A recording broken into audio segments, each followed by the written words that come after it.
My name is Medhat Nasr. Been here in North America for about 40 years, between the States and Canada. Here in the States about 10 years to go to school down in California. Then I moved up to Canada and in Ontario, actually north of here. I spent about 4 years during that time in New York to do research. Then I moved down to New Jersey to work at Rutgers University for a couple of years. Then we decided to go up back to Ontario, to Alberta, Canada. And for the last 15 years, I've been in Alberta. 42 years of beekeeping, a long time beekeeping in Egypt, California, Canada, and the States, so too many different places. And every time I learn something. And before we start, how many of you got cell phones? Can you turn them off? Otherwise, there is a fine, $25 US. That's worth about 50 Canadian. So, all right. Pat actually asked me to talk about diseases. And how many guys have bees less than 1 year? 5? 10? Great. So for this part, consider that's revision for bee diseases. Keeping bees, the way we used to learn about it, just get the bees, put them in a box, and bees can take care of themselves. At the end of the season, you can collect some honey, and bees can make it through the winter, no issues. That was a long time ago. Recently, even we found Costco, I'm sure you have the same thing here, starts selling kits, a bee box, and you can buy the bees. And I have a lot of people now calling me up. I got my husband give me this gift, and I bought the bees. What should I do with that? And basically, like, this is a lots of issues about it. And we start talking about bee diseases. How many of you believes you can keep bees without any treatment at all? That's great. And again, you can kick in and let me know how you are doing that. How long you been keeping bees? 40 years. 40? Yeah. Okay, great. No chemicals at all? Yeah, well, I'm kind of getting off the termites. Yep, that's a good one. Yeah. How about Varroa? No, I don't treat the Varroa. Huh? No. No. And your bee kill? Well, it was actually this last winter was 70%. Okay. But it was less than a lot of other people around here who do treat. Yeah. Okay. That's good. That's good. The whole idea, one of the things we learn right away, you have to know what you are dealing with. An early diagnosis, it will help completely to avoid the problem or prevent it early on. Or if it requires treatment, you can do it at the right time.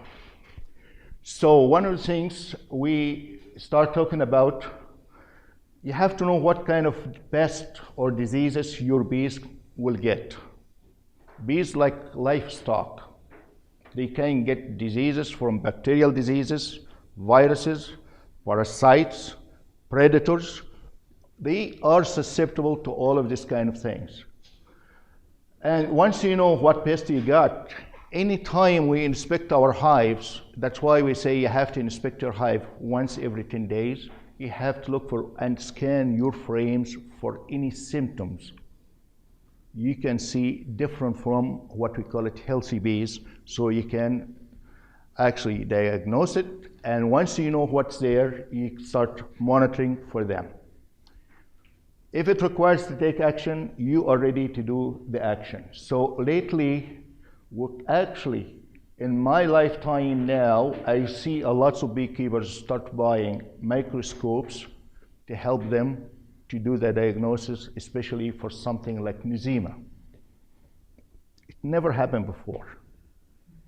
And we are seeing now more beekeepers are paying attention and send some samples to diagnostic labs to say what we have on those bees, so I know exactly why my bees are dying at this time.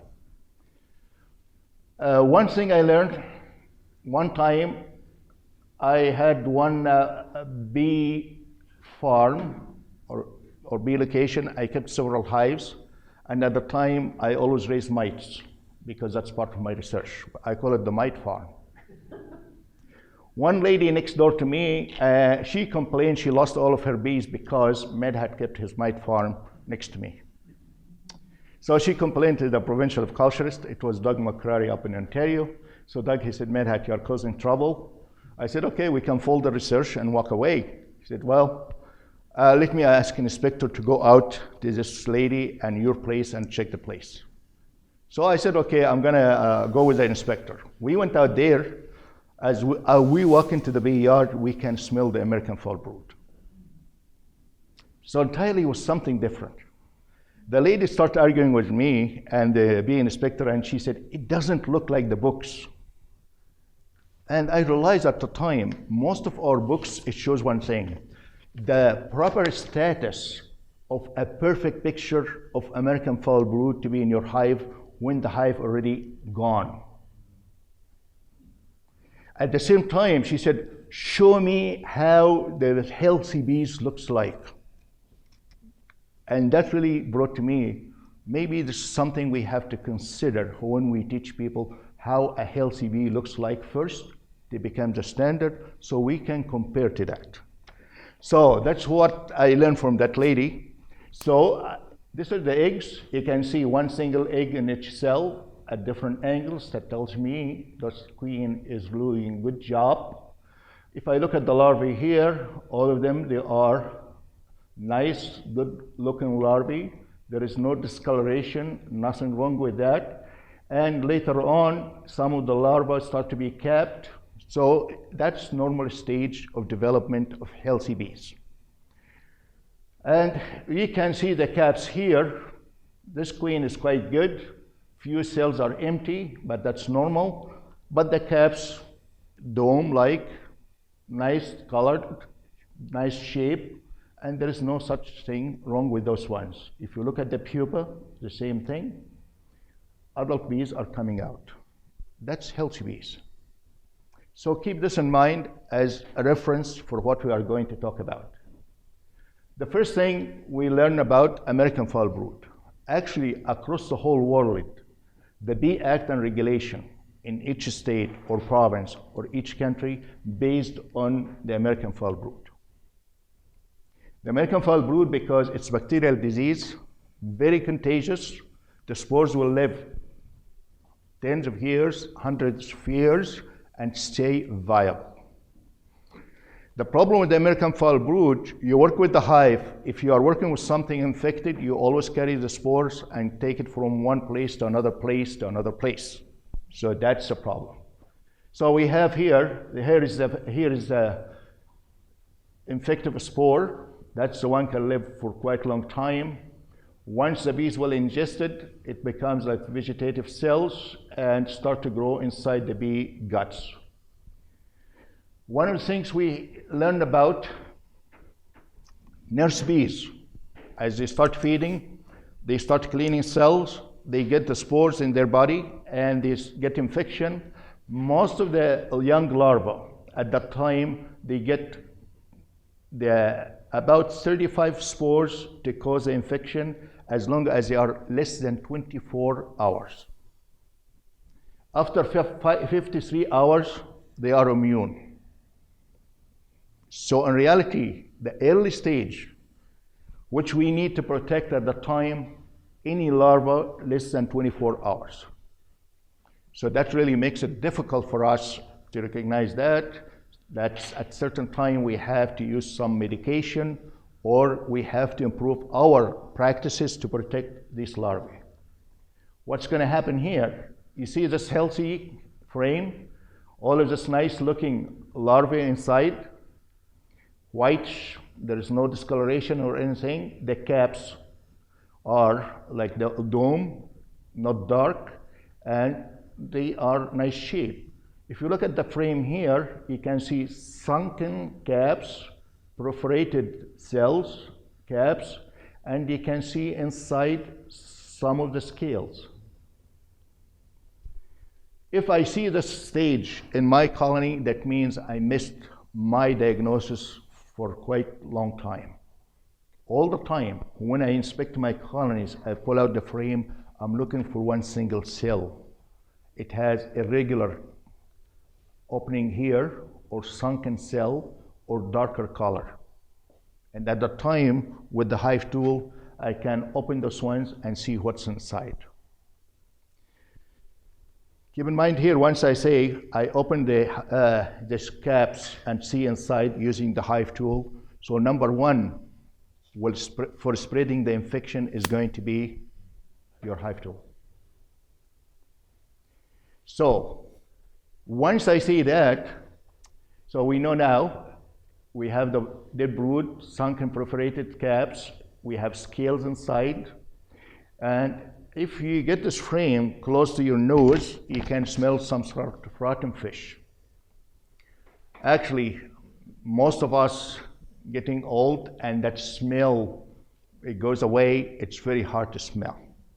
So unless you get used to it and train yourself, if you recall, there's one bee inspector down from Maryland, he trained his dog to go out, and if you see it in YouTube, just to check, American foul brood, dog sniffing them, you can find, actually it was beautiful video to show that one. So that's the kind of something we have to look for at all the time. Even if it gets worse, you can see more dark caps, perforated cells, you see the scales out here, same thing here. But one of the things when you try to inspect a frame to see all of the stuff, most of the time the top bar is here and you go out in the field and start looking like this. Keep in mind all the cells, they have an angle opposite to the top bar. If I would like to see it and diagnose it in a proper way, take the frame, turn it upside down, let the sun come from the back so it will shine inside the cells. And that's the time you can see the scales. Lots of guys, they say, well, I know there's AFB, but I cannot see the scales. And holding the frame like this. The scales always in the bottom of the cells and the side. And unless you turn the frame upside down and let the sun shine inside the cells, you will not be able to see the scales. And that's quite important. Before I get into the more about controls, European foul brood. European foul brood, another bacterial disease. Again, the bees will ingest the spores, but at that time, as we notice here, the larvae, they get discolored and they never make it to the pupa at that time and stay in this stage. And that's the difference between the two. It's fun to know historically, the American foul brood was found in Europe and they named it American. Later on, the American, they found European foul brood and said that's European foul brood. When I was here doing some research in New York, I got veterinarian to inspect my bees, and he has to sign off on that certificate to say bees are free from American foul brood. So I was calling him from Ontario to arrange for inspection. He was not familiar with the bees diseases, and he said, Medhat, what do you say American foul brood? Do the bees get the American chicken brood? Because he thought foul, chicken. I said, no. Foul, that means bad smell. So he said, oh, okay, now I understand what it means. If we look out in the field, as you notice here, the frame, it has this kind of yellowish, discolored larva. And we have a test, if you get stick or toothpick, and try to mush that stuff inside and try to pull it out, it becomes like a snot. You pull, it goes back. You pull, it goes back. That's American foul brood. European foul brood. However, with the American foul brood, again, you mush that stuff and you try to pull it out, it comes like a string. And that string, it goes about 1 inch, 1.5 inches. It's more watery. So you know at that time, this one is American FOULBROOD. Actually, if you train yourself with the smell, you can distinguish between both. European FOULBROOD is sour smell. This one here is fishy smell. But that's really difficult unless you train yourself how to do that. Overall, for these guys who are from Vermont and Maine and areas where you have a lot of blueberry pollination, a lot of beekeepers bring their bees for blueberry pollination, and we always associated the blueberry pollination with breakdown with European FOULBROOD. Still today, up till today, we don't know why, but it is a stress disease. They don't have enough pollen to keep raising their own brood and keep the bees' immune system in good way. So the first disease they come up with, European FOULBROOD. So we know that part. Why it happens only during that time, we have no idea till now. But when beekeeper call me up and say, Medhat, I got European FOULBROOD, it's very rare disease under our climate. But once it, did you go to blueberry pollination? Yes, I did. So we knew there is a problem there. So there is recommendation for them how to handle that. So spreading the disease, this is quite important. We talked about the hive tools. The other thing, the gloves. As a matter of fact, lately I've been teaching my beekeepers to use disposable gloves, those nitrile ones, and after they finish, they get rid of them. So that way, and actually I use them all the time, not because of the bee stings, but mainly to keep my hands clean, and I don't take the infection from one yard to another yard. Even if you find it in one hive, change your gloves, scorch your hive tool before you move to the next one. Extractors. Lately I'm seeing one thing too. Some guys, they said, I'm going to buy extractor and I extract honey for other beekeepers. And that's now becoming a service. Guess what? My combs is going to be put in the same extractor where another beekeeper had his honey there, and honey can carry the spores.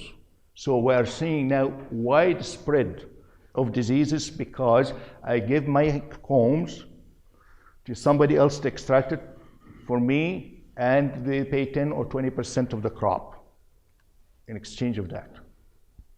One guy actually said, oh, I'm gonna rent an extractor at $50 a day, and later on he brings this one, no clean washing or anything, and carries the spores and so forth. I learned my lesson again, working with one beekeeper. He was very kind to me, and he said, Medhat, for your research colonies, I'm going to extract your honey to help you out. Yes, I accepted the deal, and we sent him about 150 honey supers. Came back next spring, we put them in the top of our hives. 80% of our hives showed up with American FOULBROOD. So at that time I said, Carl, I called him up and I said, can I come and visit your bees? He was a nice guy. Like, we have a place like Tim Horton, like Dunkin' Donuts, always come to my office and bring Tim Horton and coffee and this kind of stuff. I said, no, I'm going to bring the coffee and Tim Horton donuts, and I'll visit you. As soon as I walk into the bee yard, I can smell the American FOULBROOD. We learn our lesson. Right away, we irradiated our equipment, and since that time, we never used any antibiotics. So that tells me here, I can control the whole disease by using hygiene. So, honey supers, exchanging combs, used hive parts, lots of beekeepers, and I love the newcomers. I got a good deal for used equipment from a beekeeper, and I'm going to start my business. Right, a wrong start. And especially, you don't know what you're looking for. And I never seen in my 45 years of bees, a beekeeper will give up beekeeping unless the bees got him out because of diseases. So he's giving you a good gift to start with. So any person wants to start keeping bees, please start with new equipment to protect yourself until you learn how to do that. How would you clean an extractor if you didn't want to offer to share with somebody? Wash. How to clean the extractor if you already suspect there's some infection in that one. Thanks, Patrick, and keep me online. So usually you wash it with water, you use bleach or Clorox, and you have to make sure soap, but later on you have really to rinse it more than 3 times so you don't leave any smell or traces of Clorox or soap in your honey. And that plenty of water will be taken for that. That's why with our extraction system, I don't mess around and allow anybody to bring his honeycombs or whatever. But if you have something showed up in your honey and you don't want to infect the rest of the combs, that's the time you do it like that. Will rubbing alcohol clean your tools? No. No. You have to scorch your hive tool. With the flame, yes. I have some inspectors, and I'm not going to mention names. They were here in upstate New York. They used to put the hive tool in the ground and go with their, and what are you doing? Sterilizing that. Actually, he's spreading the spores down there, and all what it takes, 35 spores. That hive tool, it can carry over several millions of spores. And later on, he's moved on. Actually, you put it back in the smoker, smoke until you get flames, and later on, to cool it off, you can put it in the ground. So that's a kind of, and I have to say that because one time, one guy, he got his fingers burned, and he said, he never said you have to cool up the hive tool. I said, well, I live in Canada, I'm not in the States, so don't take me to lawyers or anything. Swarms. We collect swarms. Do you know the honeybees can carry spores in their body because they have branched hair? And the spores can stick to the bee body. And actually, that's now one of the diagnoses we can use. Instead of looking at the brood area, we can take some bees, wash them off, and look at the spores under the microscope for American foulbrood. Same thing for honey. How many of you likes to feed their bees honey because that's natural food source for the bees instead of sugar syrup? Unless your own honey in your own hive, but I'm not gonna buy it from Aaron and trust this guy and say, well, oh, he's a good guy, I'm gonna take honey from him because I like to give my bees a special treat. In each gram of honey, about 2.3 million spores in each gram. So that's, again, no. Robbing and drifting, usually the colony is infected with American foulbrood, they're always weak, and the honeybees, yes, we consider them, they are smart, but when it comes to diseases, they are so dumb because they're gonna go to a weak colony, steal the honey, touch the brood combs, and come back home and bring the disease. That's why we have to be careful. So to give you an idea, for the hive tool, I have one commercial guy, he never seen American foulbrood, which to me, I cannot understand it till today. He had about 400 nukes, he made them up, called me one day and said, Medhat, a lot of bees are so weak, can you come and take a look at those bees? As soon as I walk in, and I smelled right away the American foulbrood, so I said, well, let me ask you a question. Where do you start? He said, this end. Where do you end? The other end. I start the first hive, we found American foulbrood. We drove the truck to the other end, and we've looked at the hive down there, 2 or 3 hives, they have American foulbrood. I asked him one question. How many times do you torch your hive tool?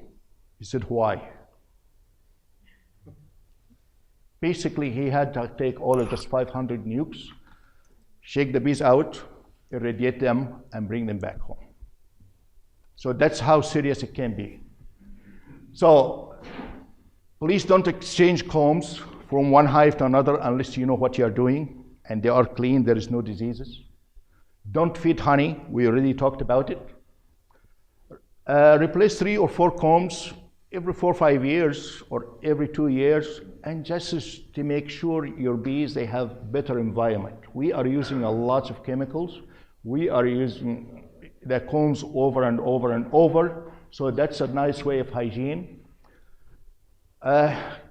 Store your combs away. We are seeing a lot of guys now, they have in the backyard some hives, and they don't have storage places, but they put in the backyard also brood chambers and other stuff, and the bees keep robbing them and bring the diseases back. Reduce the drifting.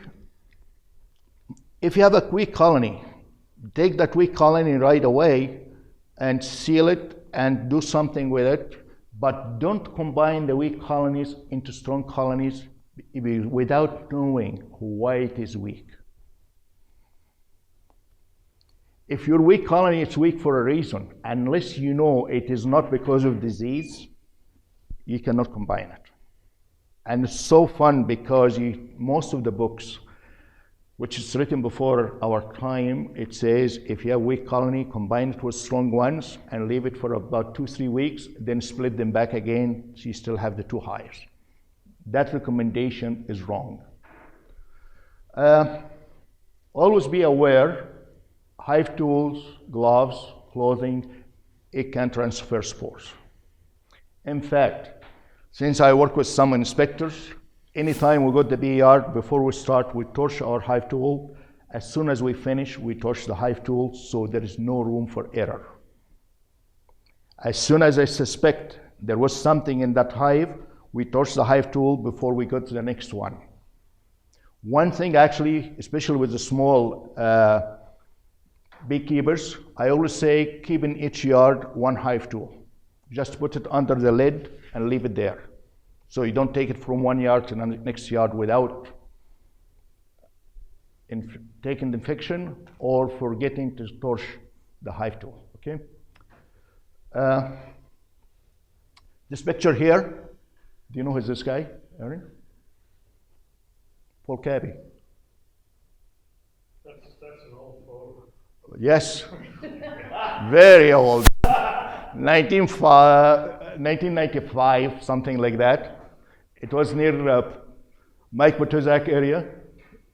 And he collected some boxes and he was showing how to burn the hives. So we had to dig this hole and we burning the hives.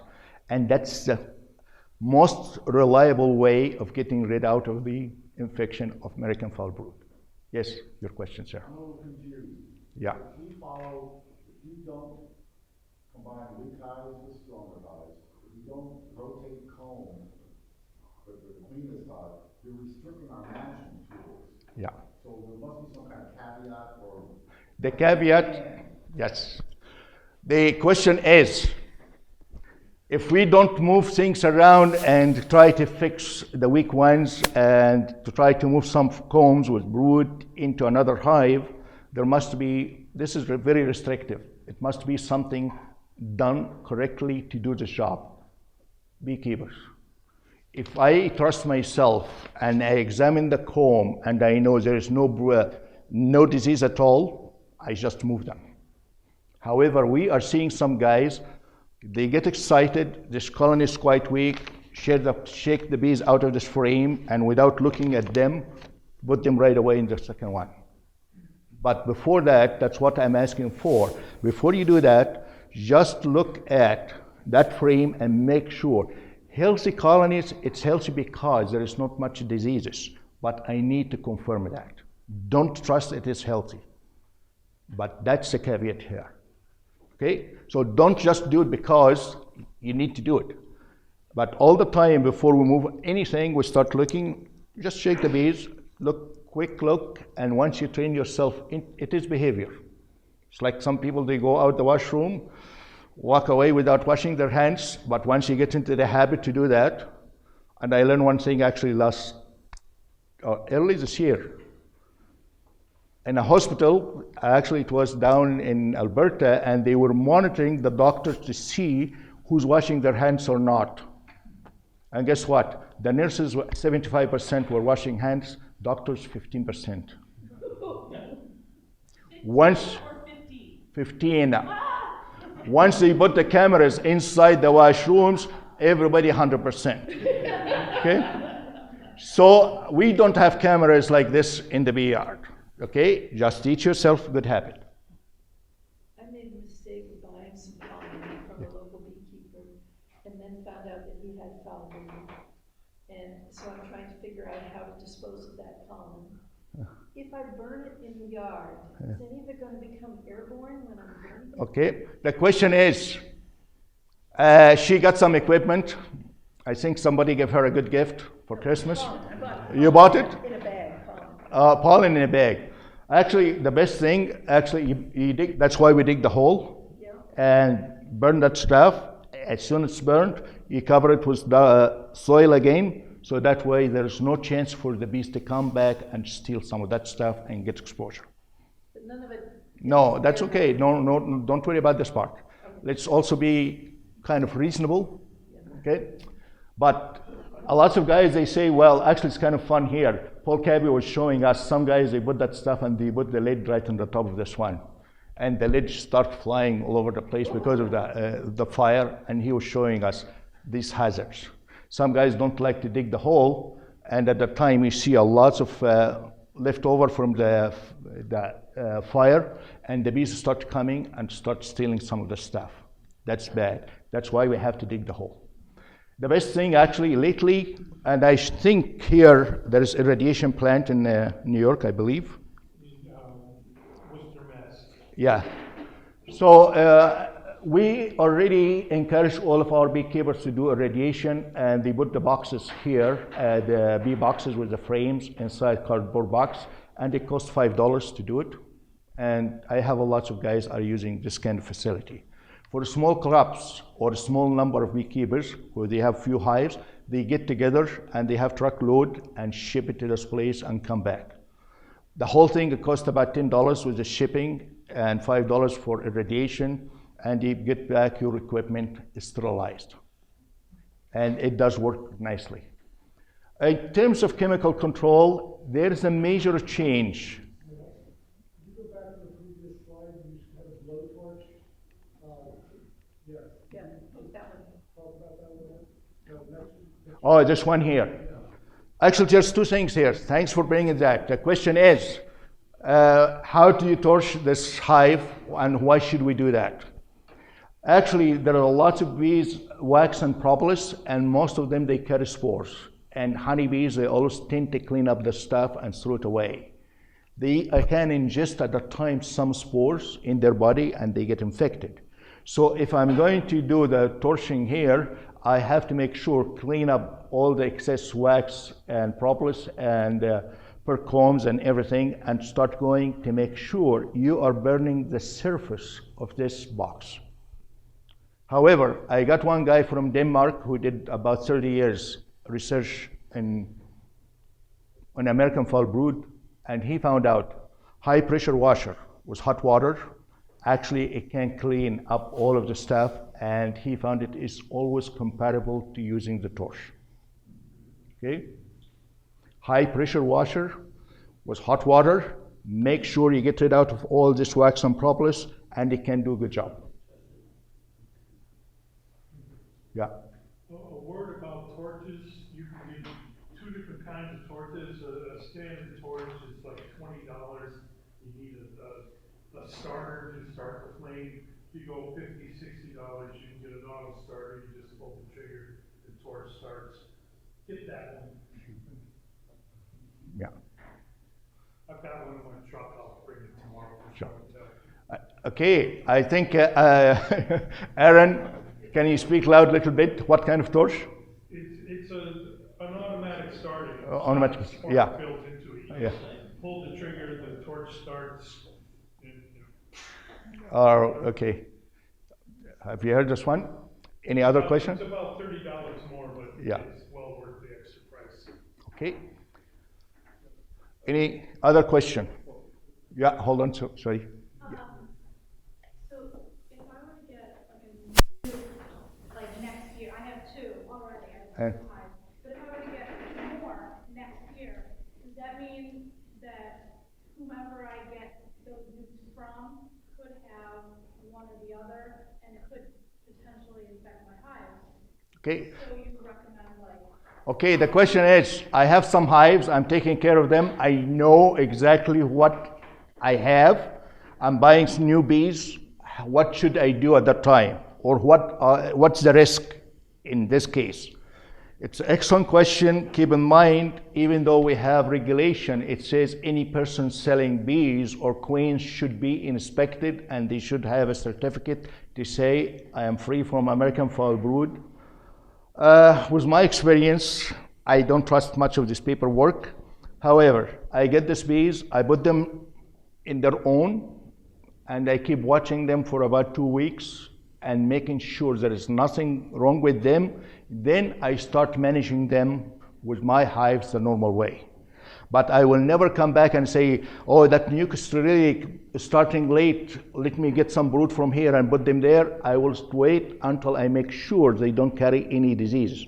Because what happened, as early question was down there, sir, about also like what is the caveat? What happened if I have a good frame of brood, I'm taking it from strong hives, you put it down there, guess what? You have to take one frame from this one to put it and exchange it in the other one. So one recipient is getting okay, the other way is not okay. That's why we have to be very careful. But it's an excellent question. I will never put my bees and start working with them the same way unless I make sure it is correctly done. Okay, sorry. Well, it should be pointed out, the picture on the left, that equipment is not being destroyed, it's just being scorched out by stacking it up. Oh, yeah, some people, they like to do that, but again, you have to be careful in doing that. Yeah. I know some guys, they have some drums and put the fire underneath and put the boxes and take them out. Yeah. Frankly, right now, okay, the idea it was you can torch your high boxes by putting right up in the top of the flame, but keep in mind, in a lot of places, like part of my world, there are always fire ban, so we have really issues when I start doing fire outside. So that's, I see now the good solution with the high pressure washers. It does a really good job, and you do it right away, so you don't have to worry about it. I thought in New York State, mandatory environment. Yes. So when do you have pressure washing? When do you do that? Oh, the mandatory, the question is, it's not only New York State. Most of the states, they have burning for infected equipment. What they do most of the time, you look at your frames and it is not worthwhile to salvage those ones. So in reality, you do all the frames, burn them. Some equipment like these ones, as you can see, it's not worthwhile to salvage those ones. Then you work with your inspector to make sure you are trying to get rid out of the stuff. We have some guys, actually, they used to have their guns and say, I am not going to allow the inspector to burn my hives, even though he knows they are infected. But the whole idea of burning the hives, it's the simplest, easiest solution for yourself and for all of your neighbors. You just found American County on Long Island. Yeah. One of the, Long Island's different than New York in that one beekeeper, they have 5 other beekeepers within 2 or 3 miles. All right. Very concentrated. Yeah. So you talk about robbing, it's everywhere.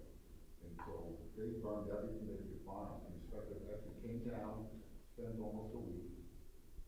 The problem we had was incinerators, a lot of them don't have elevators. And take them to this shrink wrap them, found one incinerator, and took them all there and burned them up. Right.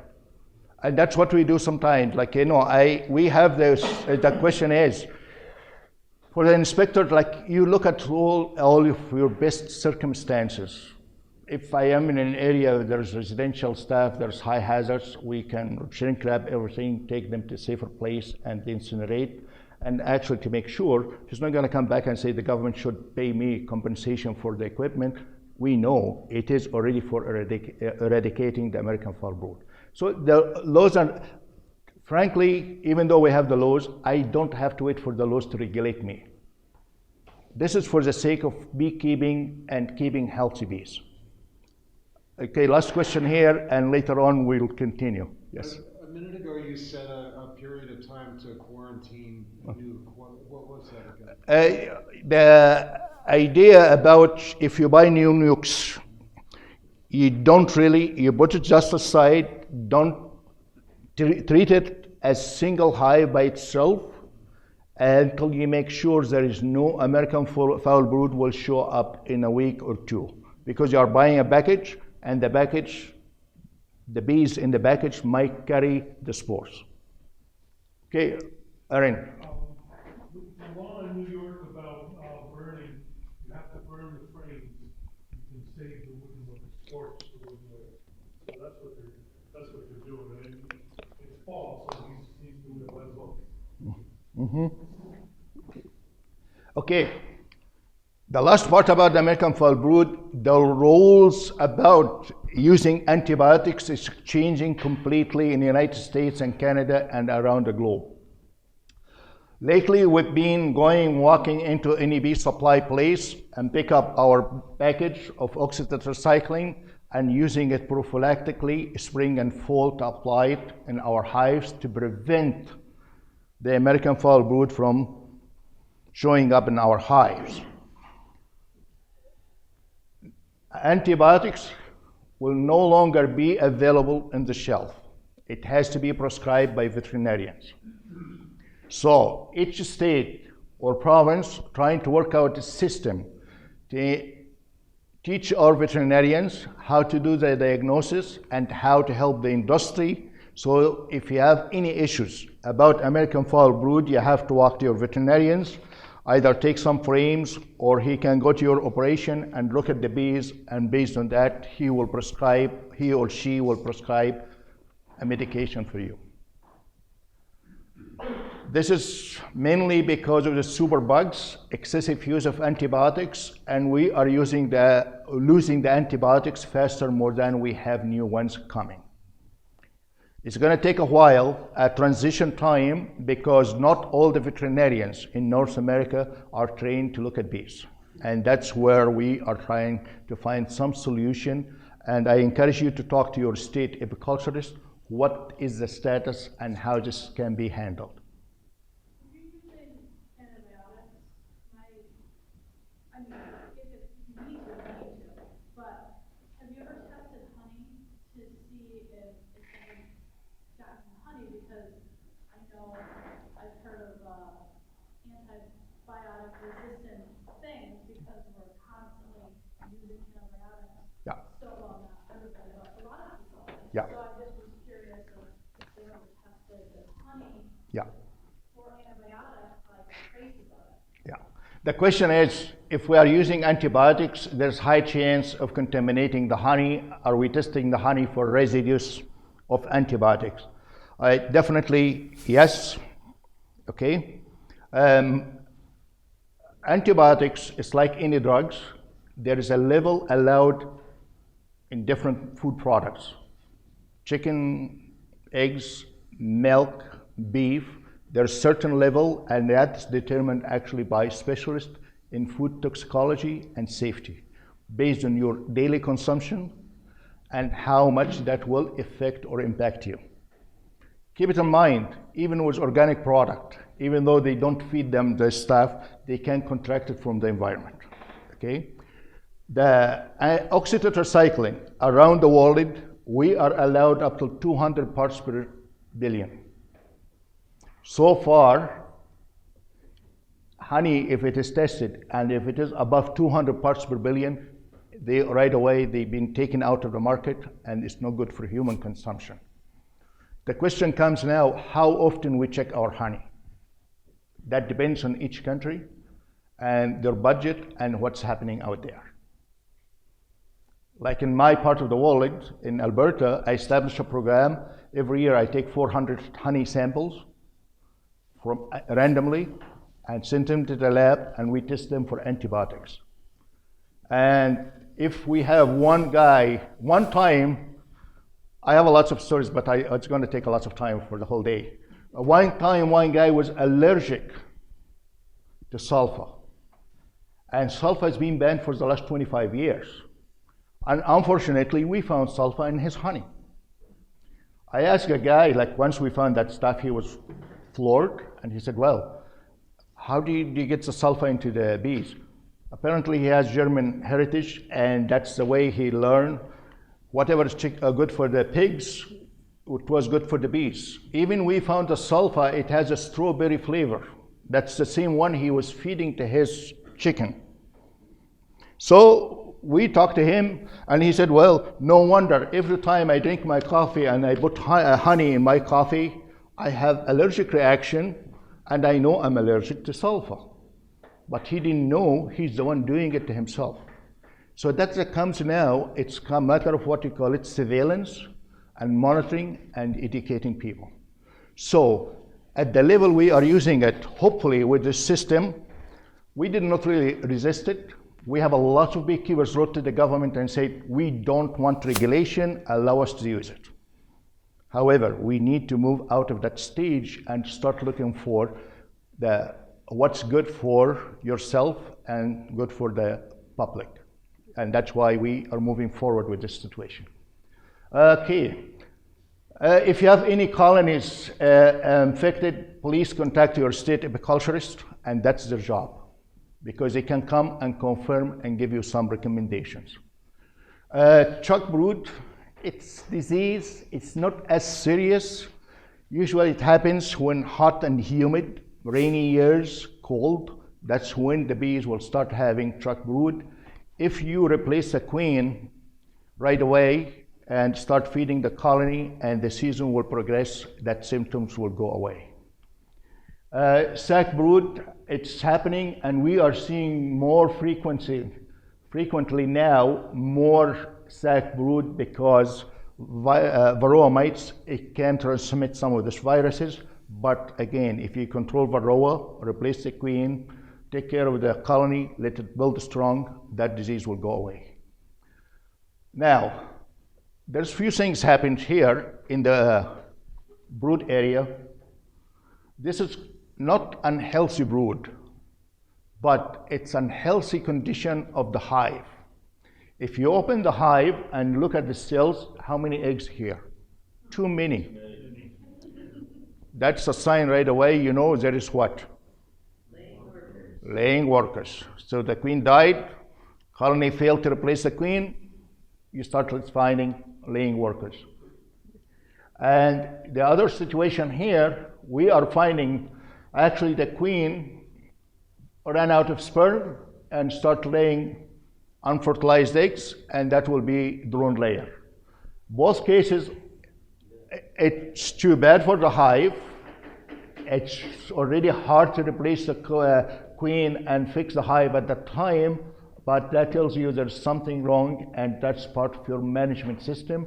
The queen source was not good. This one, you lost the queen and you were not able to catch it at the right time. That's why you got into this situation. I always thought that laying workers couldn't reach the bottom of the comb. Yeah, actually, if you look at this comb, it's good observation. There's one thing here. This is actually a new comb I put in the hive, so the cells are shallow, and just take the good picture here. Okay? Huh? Well, I have to make sure my audience are awake, so that's all right, let's move into the adult bees. Adult bees. Again, one interesting part about adult bees, you don't see symptoms. Bees are bee. You don't see anything outside to tell you that bee is sick or not. Even if you look at the bee's face every morning, it's the same. So that's a kind of hard for us. So you have really to watch and do something different to see your bees. And this guy here, since it came in 1987, completely, as I mentioned last night, it changed the whole history about the beekeeping. Varroa mites came from Asian bees. Asian bees are able to resist this one and survive with them without any treatment, because that's the way they evolve together. Simple answer, mites on Asian bees develop only on drones, which part-time of the year. However, mites on European bees will develop on drones and workers. so they can stay for the whole year. So I got this one actually from the internet. It's a nice way. It tells you about how mite will develop. A female mite, it goes into the cell right before capping, hide underneath the larva, just right before it gets into the prepupal stage. As soon as it's capped, the female will start going out and start feeding, laying the first eggs, second egg, third egg. The first one will be male, and the other ones will be females. And these guys actually have rendezvous in a place here right on the top, and they mate sister to brothers. And what's happening down there, later on, the males will stay in the bottom of the cells, and the female will go out. It's a short cycle. It takes about 10 to 11 days. So reality, for 13 days for the larva during the capped period is enough to develop from each female 1 or 2 female mites. Actually, for the drone, it can be, because they have longer period of time, they can develop about 2 to 3 mites. A mite will live about 60 to 70 days. So if you look now how the mites can develop over a period of time, it's so fast. I think there is a model, try to estimate how many mites they can come out of one female. If you do all the math, it's about 1,500 mites by the end of the year, out of one. So, how it is spread? This is different. It's not because you move, mainly, let's start with here. Drifting, bees go from one hive to another hive. Robbing, we talked about it early on. Combining weak colonies. Taking frames of brood from one hive to another hive, especially the capped ones, so you don't know what's inside or underneath the cap. And swarms, and that's another interesting part about collecting swarms. Now, what are the damages caused by Varroa mites? We learned early on, Varroa mites cannot really kill the bees, but definitely they do. Not only feeding, because during the feeding itself, they are injecting viruses into the bees themselves. And that's where the problem comes. Varroa mites and viruses. So, this is just some picture to show you some of these adult female mites. And actually, the first time I've seen Varroa mites when I was working here in New York in the 1990s, it was early on. It started to show up in this part of the world. And that's where we start looking at how to monitor the bees for mite infestation. One bee yard, actually here, mite level was so high to the point, this picture actually from that bee yard around here, this area, and there was what they call it parasitic mite syndrome. We thought at that time, it's not American foul brood, it's not European foul brood. We sent this frame down to Beltsville, and they came up with the name parasitic mite syndrome. We have no idea till now what this is all about, but we know it happens during the mite infestation at later stage. So don't confuse this one actually with the American foul brood or European foul brood. This is very famous. Lots of beekeepers, they come back and say, I start seeing some deformed wings and the bees crawling on the ground. That's too late. And that's really serious disease, and we can see it happening over and over in beehives, and most of them, they never make it through the year as a result of the deformed wing virus. There are some other viruses, paralysis, Israeli paralysis, Kashmir virus, all of these viruses associated with mites. So, we talked about it yesterday. The only way, accurately, we can find the mites. Don't rely on your eyes and seeing them right in the top of the bees, because that's too late. The other thing, which is very common, bring your honey super to the honey house and they start looking and say, well, I might see some bees, or open the brood and see what's happening there. That's too late. So we recommend to use the Varroa handshaker, and at least you have two models here. This one here we developed up in Alberta, or the other one, the tiny one, you have it. Sticky traps, that's another one. And for ourselves, we prefer to use the winter windshield washer and kill the mites, because we consider that's more accurate. Some guys, they don't have heart to kill 300 bees, and they use powdered sugar, and it can work too. But you have to realize, for handshaker here, 7 mites, it means 3% if you have 300 bees. For the powdered sugar, I believe it's about 3 mites, because it is not as sensitive as the washing fluid.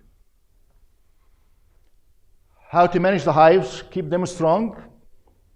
Hopefully, and later on, Jennifer is going to talk to us about the hygienic bees and how the bees will do a good job in removing the infested brood. Drone brood trapping, we're going to see this out in the field by trapping the the mites inside the drones, combs, and later on we get rid out of that. That really helps. Screen bottom board. This one is very controversial. All the research has been done, and it shows about 10–15% of the mites will be collected on the bottom board. The only question I always question, are these mites are dying because of old age or they're sick? Because mites, if they are healthy, they still hang on the bee body and they are able to walk through. No problem at all. So if I'm using this one, I can use it mainly as monitoring. That's why we use it as part of the monitoring tools. If you have 10 mites per day, you know you are in trouble. But don't tell me you can use it to control the mites, because all what it's doing, collecting the dead mites in the bottom board, and later on you feel good about it because there's mites trapped in there. So the screen bottom board, in my own dictionary, sorry, it does not help. You can use it as a good tool for monitoring. Use of medication. The only product right now working in the United States and Canada is Epivar, and that's kind of strips being used. Please follow the label, 1 strip for every 5 frames of bees. Epistan, mites are resistant to it. Chick mite, mites are resistant to it. And we haven't seen really good recovery. Epistan, a little bit, there's some recovery, but with chick mite, we don't. I've been monitoring that for the last 8 years, and we don't see any recovery. So far we're stuck with one product, Epivar. For organic products, we have the formic acid. In the United States here, you have it as one formulation, and that's Max. Oxalic acid is allowed, Epilive Var, and HubGuard. And all of the stuff, please pay attention to the labels and follow the labels, but later on I'll give you a trick, what is the best way to use it. And this is the trick here. Actually, between 1990 all the way up till 2004, all of our management system was built on one thing. Make sure you treat your colonies in the fall after the honey flow, and that's to kill your mites to save and salvage the winter bees. And everything was based on that recommendation. However, looking at the system and monitoring the situation up in Alberta, and again coming from Egypt where we have mosquitoes, and mosquitoes always transmit malaria. So I learned at the time, if you have host virus-parasite relationship. Should I go out and treat all the population for malaria, or I go out and kill the mosquitoes so I can protect the population from malaria? So I start putting these two things in my head. If we have virus and varroa, the virus here, that's the pathogen, and varroa, that's a vector. Why not we kill the vector first so I can protect my bees from the virus? So I went back and we start testing. We applied our treatment, I mentioned this last night, as early actually as March. And at that time, you have a small population of the bees coming out of the winter, only 5-6 frames. So you can apply your 2 strips, put some pollen patches to encourage the bees to move around. And at that time, we found out, actually, we killed the mites, almost 95%, and our winter kill went down to 10% or 15%. We collected some samples of the bees in the fall and before going to the winter, and the virus level was almost 0. However, in the same time, we treated our bees in the fall and we killed the mites, but the virus level was quite high and we lost 30% of our bees for the virus. So from that time, actually, now 95% of our beekeepers in my part of the world move our treatment from the fall into the spring. So in the fall, we do only secondary application if you monitor and your mite level within that 2 to 3%. So at the time, we had to use secondary application by using either formic acid or oxalic acid or epilife bar. So that's the kind of trick we started to use it, and so far it's been working for us. I'm going to stop here, and that part of the list of the lecture, we'll talk about it later on in my time, in one of the lectures. That's okay, Pat? Okay. Yes, sir.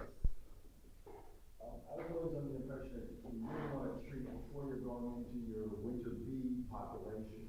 So when is that in Alberta? Is it like August? Oh, no. If you were here last year, we still have the 4th season, by the way. Okay?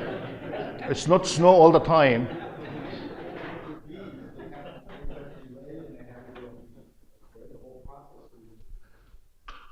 I go back here, okay? The question is how that system will work in Alberta. Yesterday I mentioned, or last night I mentioned one thing, by the way. Our guys, one of the things they bought skidoos, tax deductible, for bee treatment. And that's legal under our system. So what they do, our bees are in winter wraps here. Rive have in the skidoos actually another thing, sled in the back. They have the pollen patches and the varroa strips, epivirus strips, and they go out here, open the stuff, even if it is -20, that's fine. Doesn't take too many minutes, 2-3 minutes, and they put the strips in. These are 4 hives, 2 in each one, right close to the center, put the pollen patches and walk away. By the time they come here in April, May, guess what? 60 days for the, 56 days for the treatment. Everything is done, so the season is started. So they don't have to worry about anything around here. Our treatment in the fall, if it is needed, you can see it's almost 2nd or 3rd week of September. If we are doing oxalic acid, actually October or November. So our season, despite you saying, we stretched it to the point for our benefit, but we don't open the hive and go through everything, but we try to make sure all the hive treated within the time frame, and that's really, it changed the whole thing. Beekeepers hard to change. However, once you start convincing them, this is the best time to kill the vector, so you save the bees from the virus, and they start seeing results. The winter kill went from 30% down to 10%, everybody moved with their system into this one. And actually, I've been talking to different groups in the United States, and I'm seeing a change. Focus your management system in the spring, not in the fall. 3-4 things happen in the fall. You have kids going to school, coming back from vacation. You have the long weekend in September. You have honey to extract. And keep in mind, our guys, they have 3,000 to 4,000 hives, so that's nightmare. The last thing they like to treat at that time, it was the honeybees, and they start recognizing there is nothing really at that time left, and it's too late to treat their hives. And I can see it. If somebody will come back and say, I lost last year 40%, guess what? I cannot put my full treatment all the way until November, because that's the time I finish my honey extraction.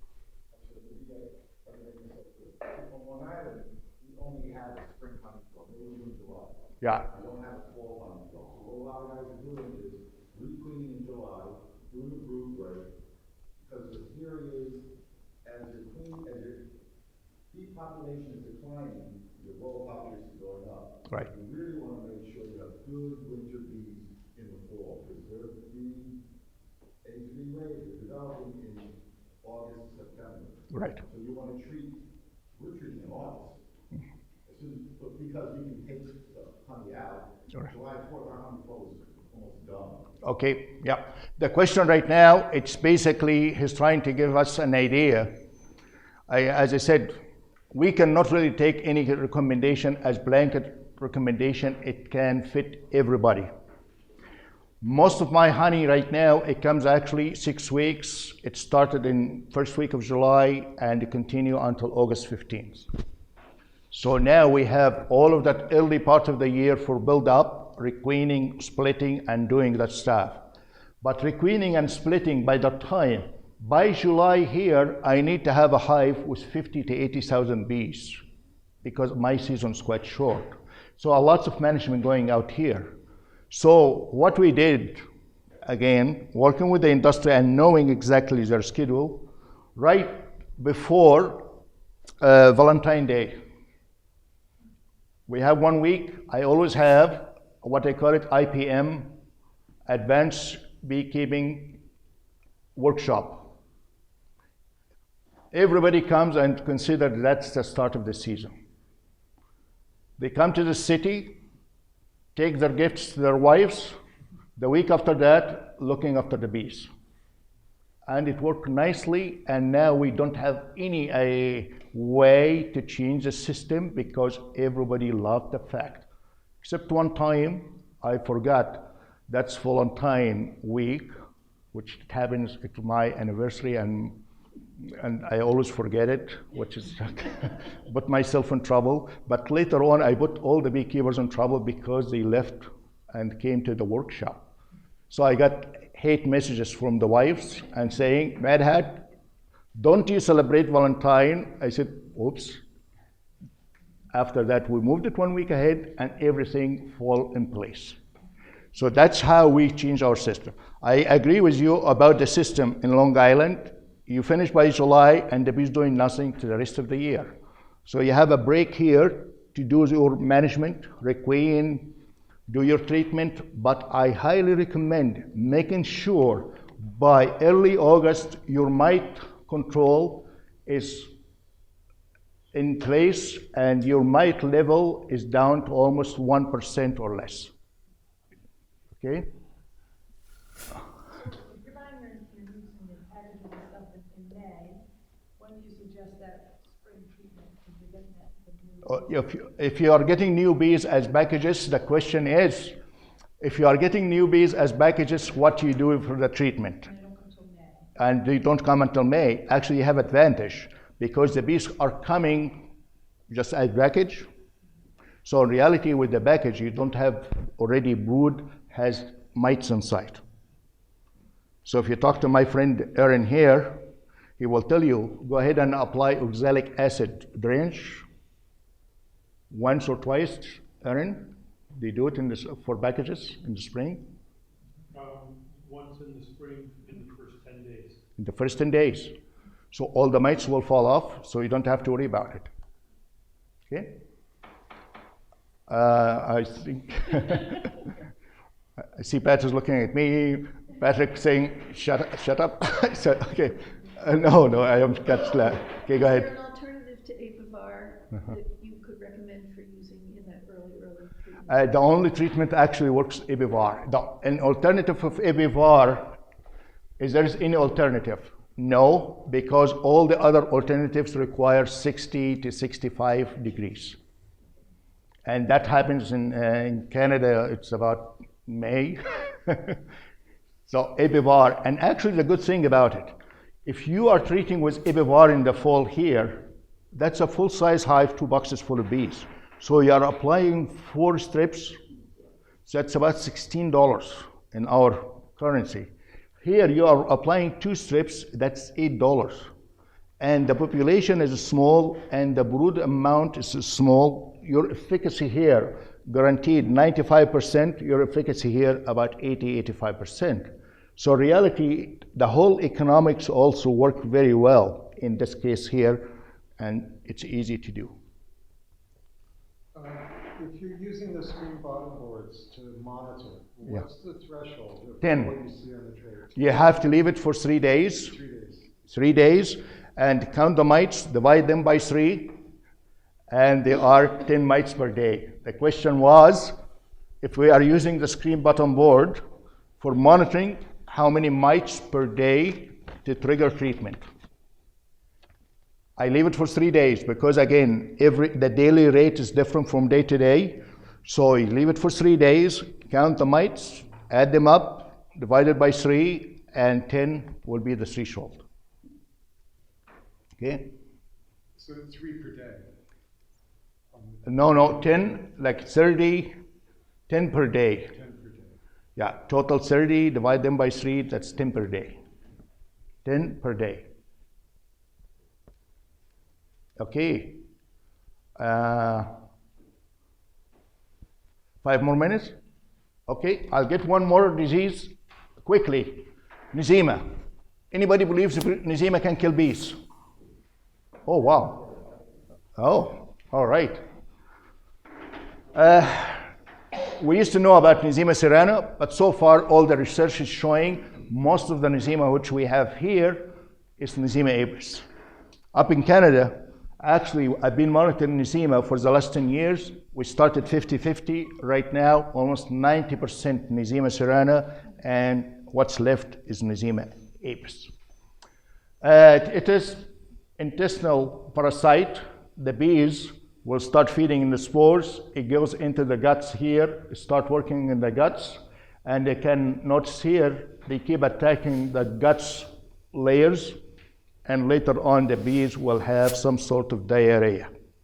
Eczema serrana actually, it doesn't cause the diarrhea in lots of places. However, under our climate, because that winter and the bees cannot really go out and defecate, we're still seeing some defecation on the bee boxes. So any place where it's cold for the bees to go out and defecate, we can see Eczema serrana is causing also fecal material at the hive entrance.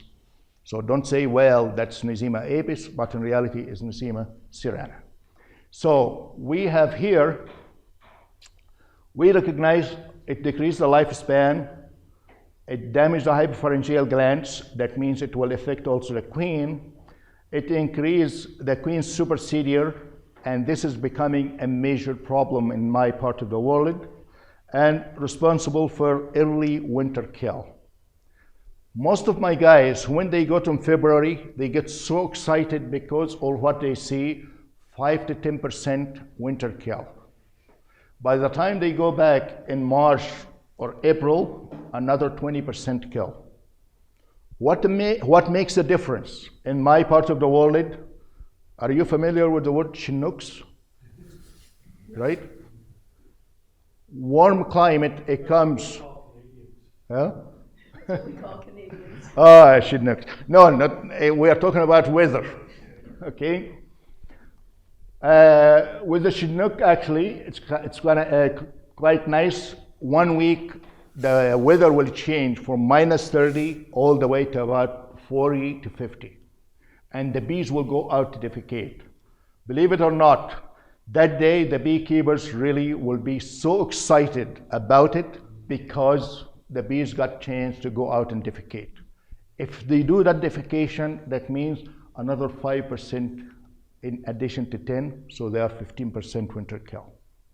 If it doesn't happen, the bees will continue getting the infection and keep going, and by the spring, they lose that 20%.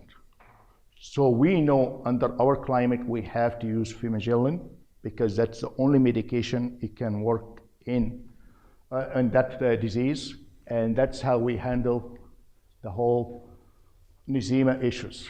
It's quite expensive, but we spent a lot of money on this one. We also monitor the fumagillin in our honey. We're trying to make sure. The only problem right now we have, if it is only antibiotics being used for Eczema for the last 30 or 40 years.